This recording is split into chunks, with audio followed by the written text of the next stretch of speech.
Hah? Aduh pusing, pala otak, pala Barbie pusing, bolak-balik, maju, mundur, maju, mundur, maju, mundur, maju, mundur.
Assalamualaikum warahmatullahi wabarakatuh.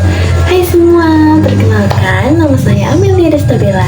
Saya dari kelas 11 IPA 1. Di sini saya akan menyampaikan materi tentang kedatangan bangsa Belanda ke Indonesia. Kalian udah tahu belum sih cerita awal atau tujuan utama bangsa Belanda datang ke Indonesia? Kalau belum tahu, sini kita cari tahu bareng. Let's go! Kedatangan bangsa Belanda ke Indonesia merupakan salah satu babak penting dalam sejarah Nusantara. Selama beberapa abad, kehadiran Belanda membawa dampak besar bagi kehidupan masyarakat di kepulauan ini. Namun, apa sebenarnya yang menjadi tujuan utama kedatangan mereka? Mari kita telusuri lebih dalam sejarah, motif, dan dampak penjajahan Belanda di Indonesia. Awal mula kedatangan kolonial Belanda ke Indonesia dimulai pada akhir abad ke-16, ketika Belanda mencapai jalur perdagangan rempah-rempah di Asia. Pada tahun 1596, ekspedisi Belanda pertama kali tiba di Banten, Jawa Barat, dipimpin oleh Cornelis de Houtman. Mereka mencari rempah-rempah seperti lada dan rempah lainnya yang sangat berharga di Eropa.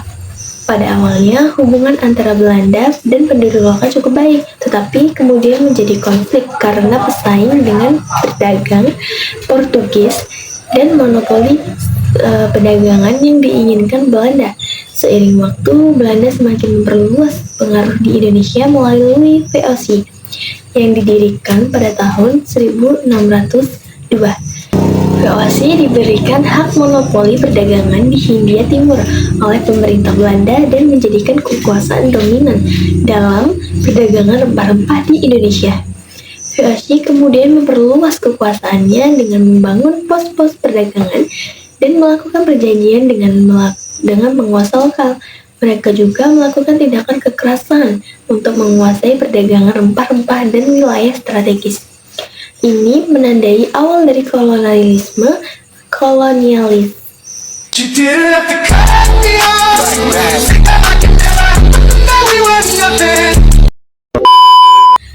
Ini menandai awal dari kolonialisme Belanda di Indonesia yang berlangsung selama berabad-abad. Meskipun pencarian sumber rempah menjadi faktor utama pendorong pelayaran bangsa Belanda ke Indonesia, penjelajahan samudera yang dilakukan sejak abad ke-15 Masehi tidak didasari tujuan tersebut. Dilakukan setidaknya disebabkan karena dua peristiwa politik yang penting, yakni kekalahan kerajaan Katolik Eropa saat Perang Salib dan jatuhnya Konstantinopel ke pihak Turki Utsmani. Perang Salib memporak-porandakan jalur perdagangan Eropa dan Asia karena berlangsung di perbatasan dua benua tersebut. Selain jalur perdagangan, keadaan ekonomi kerajaan di wilayah Eropa pun menjadi terpuruk. Kas menyusut dengan drastis akibat besarnya biaya perang. Setelah 2 abad setelah peperangan salib selesai, kota Konstantinopel yang sekarang sebutannya Istanbul jatuh ke tangan Imperium Turki Utsmani atau disebut Ottoman. Hal ini menjadi kabar buruk bagi kerajaan di Eropa, karena kota tersebut menjadi titik yang penting jalur perdagangan antara benua Eropa dan Asia. Dan itulah yang akhirnya membuat orang-orang Belanda melakukan penjelajahan untuk mencari jalur perdagangan lain. Latar belakang kedatangan Belanda pada abad ke-16. Negara-negara Eropa berlomba-lomba melakukan ekspedisi ke berbagai penjuru dunia. Hal ini dipicu oleh beberapa faktor. Yang pertama, pengembangan teknologi pelayaran dan navigasi. Yang kedua, semangat penjelajahan untuk menemukan dunia baru. Yang ketiga, persaingan ekonomi dan politik antar negara Eropa. Yang keempat, keinginan untuk menguasai jalur perdagangan rempah-rempah. Yang kelima, Belanda sendiri terdorong untuk melakukan ekspedisi ke timur setelah Spanyol menguasai Portugal pada tahun 1580. Hal ini menyebabkan Belanda kehilangan akses untuk mendapatkan rempah-rempah dari Lisbon. Rempah-rempah yang sangat berharga di Eropa saat itu karena digunakan sebagai pengawet makanan, obat-obatan, dan bumbu masakan. Selanjutnya yaitu tujuan kolonial Belanda datang ke Indonesia adalah sebagai berikut. Yang pertama, menguasai perdagangan rempah-rempah. Belanda ingin menguasai perdagangan rempah-rempah seperti lada, cengkeh, dan pala yang sangat berharga di Eropa. Mereka ingin memonopoli perdagangan rempah-rempah untuk meningkatkan keuntungan mereka. Yang kedua, mencari sumber daya alam. Belanda mencari sumber daya alam seperti emas, perak, timah, dan lain-lain untuk memperkaya ekonomi mereka. Yang ketiga, mendirikan koloni. Belanda ingin mendirikan koloni di Indonesia untuk memperluas wilayah kekuasaan dan meningkatkan pengaruh mereka di Asia. Yang keempat, mengalahkan pesaing perdagangan. Belanda ingin mengalahkan pesaing perdagangan lain seperti Portugis dan Inggris untuk menjadi kekuatan dominan di Indonesia. Yang kelima, meningkatkan kekuasaan politik. Belanda ingin meningkatkan kekuasaan politik mereka di Indonesia dengan cara menaklukkan kerajaan-kerajaan lokal dan memperluas wilayah kekuasaan mereka. 6. Memanfaatkan sumber daya manusia. Belanda ingin memanfaatkan sumber daya manusia di Indonesia sebagai tenaga kerja paksa atau budak untuk bekerja di perkebunan, pertambangan, dan lain-lain. Yang ketujuh, penyebaran agama Kristen. Beberapa kelompok Belanda juga memiliki tujuan untuk menyebarkan agama Kristen di Indonesia. Kedatangan kolonial Belanda di Indonesia memiliki pengaruh yang sangat luas dan mendalam terhadap kehidupan masyarakat Indonesia. Pengaruh ini dapat dilihat dari berbagai aspek kehidupan seperti ekonomi, sosial, budaya, politik, dan pendidikan. Dampak ekonominya, yang pertama, eksploitasi sumber daya alam seperti rempah-rempah, cengkeh, tebu, kopi, dan timah untuk kepentingan ekonomi mereka sendiri. Yang kedua, sistem tanam paksa yang membuat petani pribumi menanam tanaman tertentu dengan harga yang ditentukan oleh Belanda, menyebabkan penurunan penghasilan dan kemiskinan. Yang ketiga, pembangunan infrastruktur seperti jalan, jembatan, dan kereta api untuk memfasilitasi eksploitasi kolonial. Selanjutnya, dampak sosial. Yang pertama, perubahan struktur sosial. Munculnya kelas-kelas sosial berdasarkan ras dan status ekonomi. Yang kedua, penghancuran sistem sosial tradisional menyebabkan kehilangan identitas budaya masyarakat Indonesia. Yang ketiga, munculnya kelas sosial baru seperti kelas borjuis dan kelas pekerja yang berbeda dengan sistem sosial tradisional. Selanjutnya, dampak budaya. Yang pertama, pengaruh budaya barat. Kedatangan kolonial Belanda membawa pengaruh budaya barat seperti bahasa, seni, arsitektur yang masih dapat dilihat hingga hari ini. Yang kedua, penyebaran agama Kristen dan Katolik yang menyebabkan perubahan nilai-nilai budaya lokal.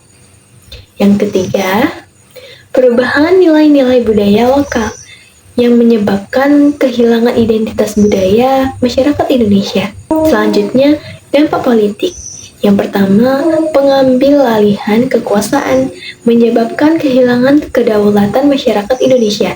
Yang kedua, pembentukan sistem pemerintahan kolonial menyebabkan kehilangan beberapa kebebasan masyarakat Indonesia. Yang ketiga, munculnya perjuangan kemerdekaan yang akhirnya menyebabkan kemerdekaan Indonesia pada tahun 1945. Selanjutnya, dampak pendidikan. Yang pertama, pengenalan sistem pendidikan Barat yang membentuk wawasan masyarakat Indonesia terhadap ide-ide baru seperti nasionalisme dan demokrasi. Yang kedua, munculnya golongan-golongan terdidik dan terpelajar yang kemudian memimpin perjuangan kemerdekaan. Yang ketiga, penjumlahan nilai-nilai pendidikan menyebabkan perubahan dalam sistem pendidikan dan tujuan pendidikan. Tak hanya itu, kedatangan penjajah Belanda di Indonesia memberikan dampak positif dan negatif. Dampak positifnya meliputi pengenalan teknologi modern. Belanda membawa teknologi modern seperti irigasi, mesin pertanian, dan sistem transportasi yang lebih baik. Selanjutnya, peningkatan infrastruktur, pembangunan jalan, jembatan, dan pelabuhan, meningkat konektivitas, dan memfasilitasi perdagangan. Selanjutnya, pendidikan. Belanda memperkenalkan sistem pendidikan modern, meningkatkan akses pendidikan bagi masyarakat Indonesia. Yang terakhir, perekonomian. Kolonialisme Belanda membawa investasi dan meningkatkan produksi pertanian, pertambangan, dan industri. Selanjutnya, dampak negatif, yaitu meliputi eksploitasi sumber daya alam. Belanda melakukan eksploitasi besar-besaran terhadap sumber daya alam Indonesia untuk kepentingan mereka sendiri. Selanjutnya, penindasan dan kekerasan. Kolonialisme Belanda ditandai dengan penindasan dan kekerasan terhadap masyarakat Indonesia, termasuk perbudakan dan kerja paksa. Selanjutnya, kehancuran budaya. Kolonialisme Belanda juga membawa dampak pada budaya Indonesia, termasuk penghancuran nilai-nilai dan tradisi lokal. Selanjutnya, kemiskinan dan kesenjangan. Kolonialisme Belanda memperlebar kesenjangan sosial dan ekonomi antara masyarakat Indonesia dengan penguasa kolonial. Yang terakhir, yaitu keterbelakangan. Kolonialisme Belanda juga menyebabkan Indonesia tertinggal dalam berbagai aspek, termasuk ekonomi, pendidikan, dan teknologi. Sekian materi yang saya sampaikan, semoga bermanfaat. Terima kasih sudah menonton video saya. Maaf jika ada kesalahan kata atau materi yang kurang. Wassalamualaikum warahmatullahi wabarakatuh.